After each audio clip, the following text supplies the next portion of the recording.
Good morning दोस्तों, कैसे आप? मुझे आशा है कि आप सभी अच्छे ही होंगे।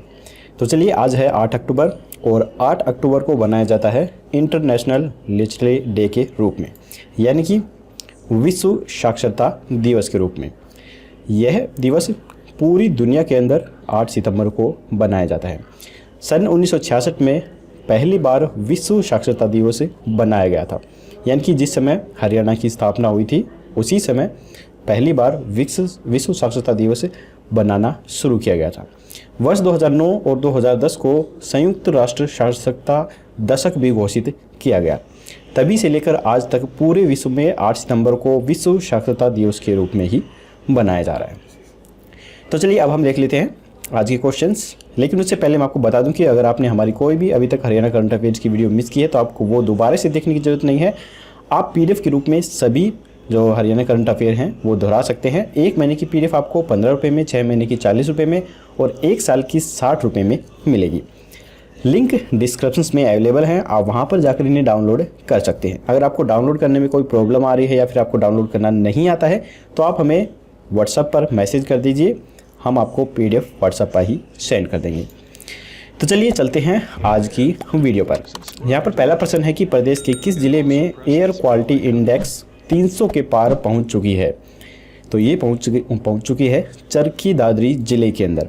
लॉकडाउन के बाद जब से क्रेशर जोन में काम शुरू हुआ है तब से जिले में वायु प्रदूषण का स्तर भी काफ़ी ज़्यादा बढ़ गया है। फिलहाल प्रदूषण का स्तर 300 हो गया है, जो कि सांस के रोगियों को दिक्कत तो दे ही रहा है, साथ ही सामान्य लोगों के स्वास्थ्य पर भी इसका काफ़ी बुरा प्रभाव पड़ रहा है, काफ़ी बुरा असर हो रहा है। ऐसे में अब नियमों को ताक पर रखकर प्रदूषण फैलाने वाले केसों को सील करने की प्रक्रिया शुरू कर दी गई है। सेंट्रल पॉल्यूशन कंट्रोल बोर्ड व स्टेट की टीम ने जिला प्रशासन के साथ मिलकर क्रेशर्स जोन में निरीक्षण कर प्रदूषण फैलने के कारणों की रिपोर्ट तैयार करना भी शुरू कर दिया है।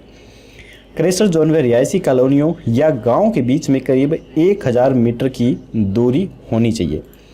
सभी क्रेशर संचालकों को उड़ने वाली धूल को रोकने के लिए पानी का छिड़काव जरूर करना चाहिए। NGT टीम के अनुसार 100 टन क्रेशर पीसने पर 10,000 लीटर पानी का छिड़काव करना अनिवार्य होता है।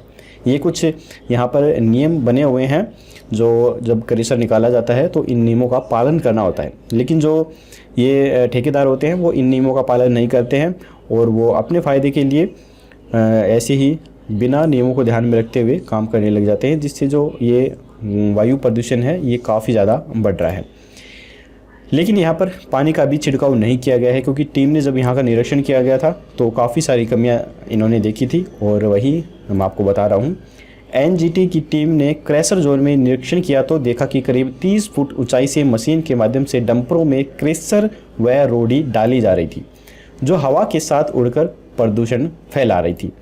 जबकि नियम यह है कि क्रेशर संचालक जहाँ पर मशीन लगाकर वाहनों में भवन निर्माण सामग्री भरते हैं उसके चारों तरफ मशीन की ऊंचाई में ही लोहे की चद्दर या दीवार होनी चाहिए।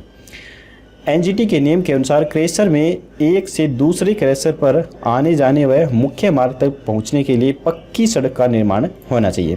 लेकिन जिले के क्रेशर जोन में मात्र ही 3 से 4 ही सड़कें बनाई गई हैं, अन्य सभी जगह कच्चे रास्ते से बने हुए हैं, जहाँ से गुजरने वाले ओवरलोड वाहनों के कारण धूल के गुब्बारे उड़ रहे हैं और इससे भी जो वायु प्रदूषण है वो काफ़ी ज़्यादा हो रहा है।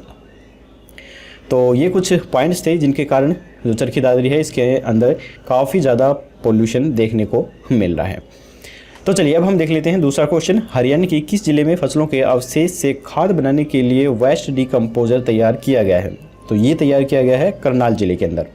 वेस्ट डिकम्पोजर गाय के गोबर व बैक्टीरिया से तैयार किया गया है।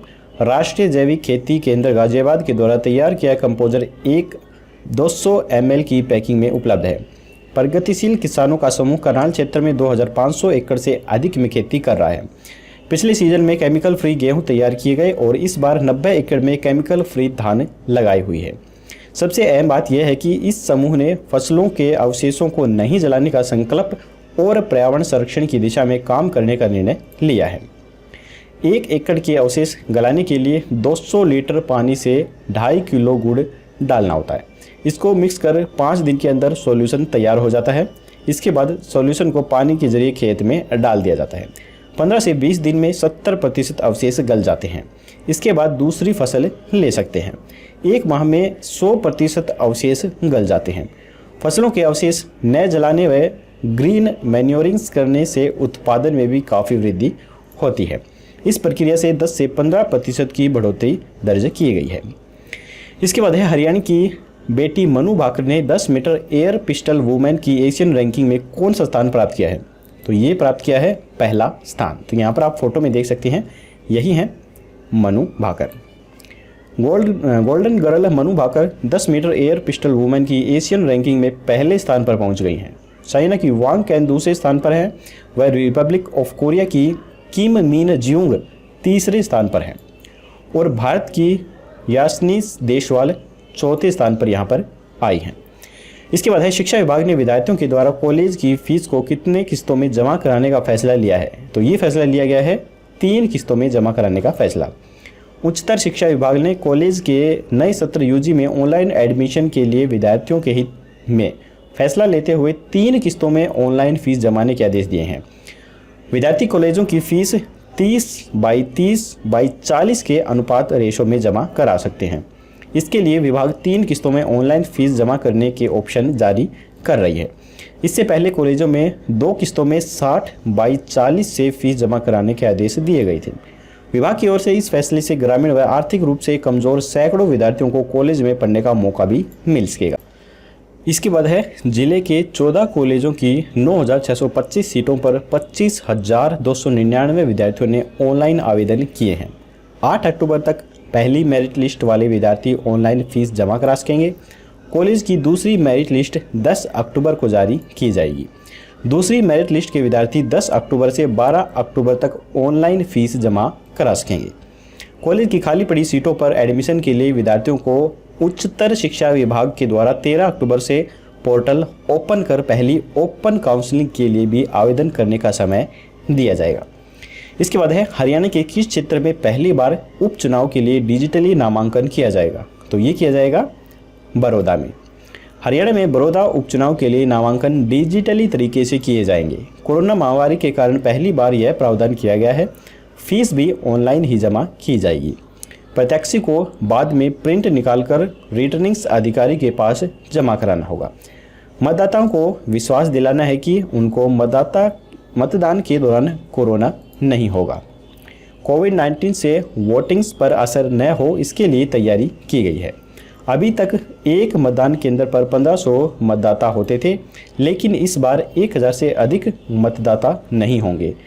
मतदान के लिए समय अवधि बढ़ाई गई है। सुबह 7 बजे से शाम 6 बजे तक मतदान किए जाएंगे। बड़ौदा में पहले 223 मतदान केंद्र थे और अब 280 मतदान केंद्र बना दिए गए हैं। इसके बाद है भारतीय राष्ट्रीय राजमार्ग NH 148 से हरियाणा के किस जिले में जल संचय के लिए हार्वेस्टिंग सिस्टम लगाए जाएंगे? तो इसका आंसर जानने से पहले दोस्तों, अगर आपको हमारी वीडियो पसंद आई है तो प्लीज़ हमारी इस वीडियो को एक लाइक ज़रूर कर दीजिए और अगर आप हमारे चैनल पर पहली बार आए हैं तो चैनल को सब्सक्राइब करके घंटे पर ऑल नोटिफिकेशन ज़रूर दबाइएगा, ताकि हमारी आने वाली लेटेस्ट वीडियो हैं वो आपको सबसे पहले मिल सकें। तो इसका आंसर है नू। दिल्ली मुंबई एक्सप्रेसवे मेवात क्षेत्र में जल संचय और संरक्षण की दिशा में एक महत्वपूर्ण कड़ी साबित होने वाला है। भारतीय राष्ट्रीय राजमार्ग प्राधिकरण की योजना के मुताबिक 1260 किलोमीटर लंबे इस एक्सप्रेसवे पर बारिश के पानी को संचयन के लिए हजारों की संख्या में हार्वेस्टिंग सिस्टम लगाए जाने हैं। यह हार्वेस्टिंग सिस्टम हर 500 मीटर की दूरी पर लगाए जाने की योजना बनाई गई है। मेवात में NHAI द्वारा जल संचयन की दिशा में उठाया गया अभी तक का यह सबसे बड़ा कदम है। इससे पहले इस तरह के प्रयास यहाँ संभव नहीं हो सके थे। वर्ष 2018 में केंद्र सरकार ने पिछड़े इलाकों को विकास की मुख्य धारा में जोड़ते हुए हरियाणा, राजस्थान, मध्य प्रदेश, गुजरात तथा महाराष्ट्र के पिछड़े जिलों की धरती से दिल्ली मुंबई एक्सप्रेसवे बनाने की घोषणा की थी। वर्तमान में इस राष्ट्रीय राजमार्ग को दिल्ली से गुरुग्राम, नूह, कोटा, रतलाम, दाहोद, वडोदरा, सूरत से निकाला जा रहा है। नूह में इसकी कुल लंबाई 70 किलोमीटर से अधिक है। दिल्ली मुंबई एक्सप्रेसवे पर योजना के मुताबिक करीब 10 लाख पौधे भी लगाए जाने हैं।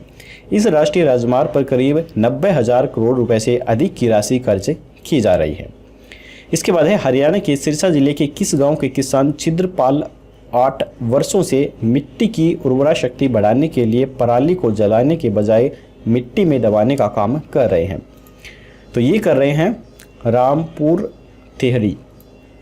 रामपुर तेहड़ी के किसान छिद्रपाल पराली को खेत में ही पड़ा रहने देते हैं। पराली के नीचे बैक्टीरिया पैदा होता है जो पराली को कंपोस्ट में बदल देता है और ज़मीन को भी नरम बना देता है। छिद्रपाल का दावा है कि पराली खेत में रहने से सभी आवश्यक तत्व मिट्टी को मिलते हैं और उससे उसकी पैदावार 2 से 4 क्विंटल प्रति एकड़ बढ़ जाती है। छिद्रपाल ने बताया है कि सामान्यतः पराली जलाने वाले खेत में 1.5 क्विंटल यूरिया डालना पड़ता है और दूसरे खाद भी डालने होते हैं, जबकि उसके खेत में 30 किलो प्रति एकड़ यूरिया लगता है। वह जिंक, फास्फोरस, सल्फर कुछ भी नहीं डालना पड़ता है, सब पूर्ति पराली से ही हो रही है।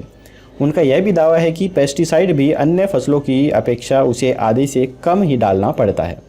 अन्य खेतों में 4 बार पानी देना पड़ता है, जबकि वह 2 बार पानी से ही गेहूं पका देते हैं, क्योंकि ज़मीन में पराली रहती है जो ज़मीन की नमी को बरकरार रखती है और पराली धीरे धीरे कंपोस्ट में बदलती है।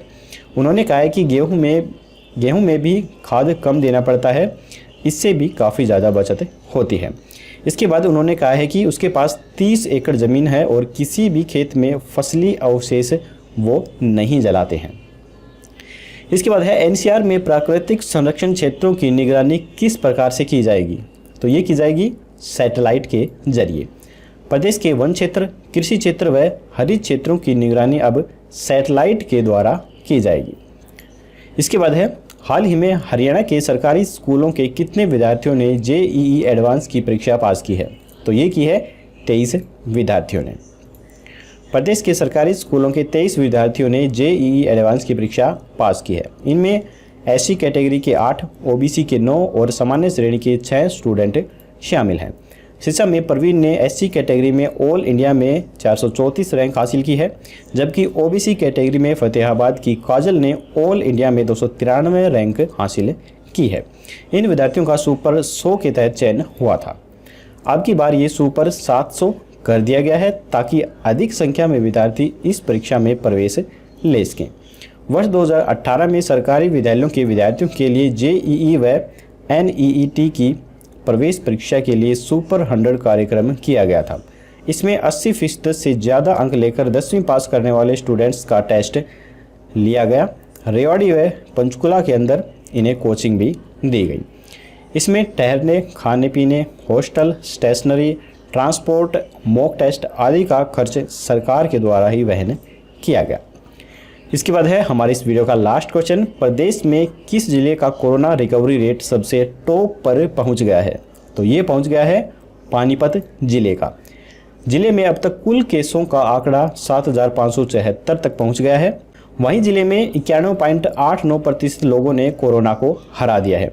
जिले का रिकवरी प्रतिशत सभी जिलों से काफ़ी बेहतर हुआ है और बेहतर होकर ये सबसे टॉप पर पहुंच गया है। और अभी तक का जो ये रिकॉर्ड है सबसे टॉप पर पहुंचने का, वो पानीपत को ही मिला है। पिछले 17 दिनों से जिले में केसों में स्थिरता आने से और ठीक होने वालों का आंकड़ा बढ़ने से एक्टिव केसों में भारी कमी आई है। कुल केसों में से पानीपत जिले में सिर्फ अब 451 केस एक्टिव हैं, यानी जिले में सिर्फ 5.95% केस ही हैं जो कि एक्टिव बचे हैं। तो यहीं पर दोस्तों हमारे आज के हरियाणा करंट अफेयर के क्वेश्चन खत्म होते हैं। अब हम कल का क्वेश्चन देख लेते हैं।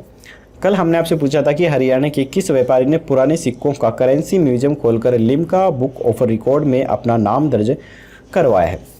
तो इसका जो राइट आंसर है वो है सतीश सिंगल ने करवाया। डी नंबर हमारा राइट आंसर है। औद्योगिक जिले के सेक्टर 16 निवासी सतीश सिंगल के पास देश विदेश के हजारों सिक्कों का वर्ष 1808 से लेकर 2019 तक का अनोखा संग्रह है। आप देख सकते हैं काफ़ी पुराना संग्रह इनके पास है। सतीश सिंगल ने इस अनोखी करेंसी का म्यूजियम भी बनाया हुआ है। सिंगल ने 30 जून 2018 को तत्कालीन उद्योग मंत्री विपुल गोयल की सलाह पर कॉइन एंड करेंसी म्यूजियम की स्थापना की थी। इस म्यूजियम की विशेषता यह है कि कोई भी सिक्का और रुपए प्रीमियम पर नहीं खरीदा गया है। तो चलिए दोस्तों अब हम देख लेते हैं आज का क्वेश्चन।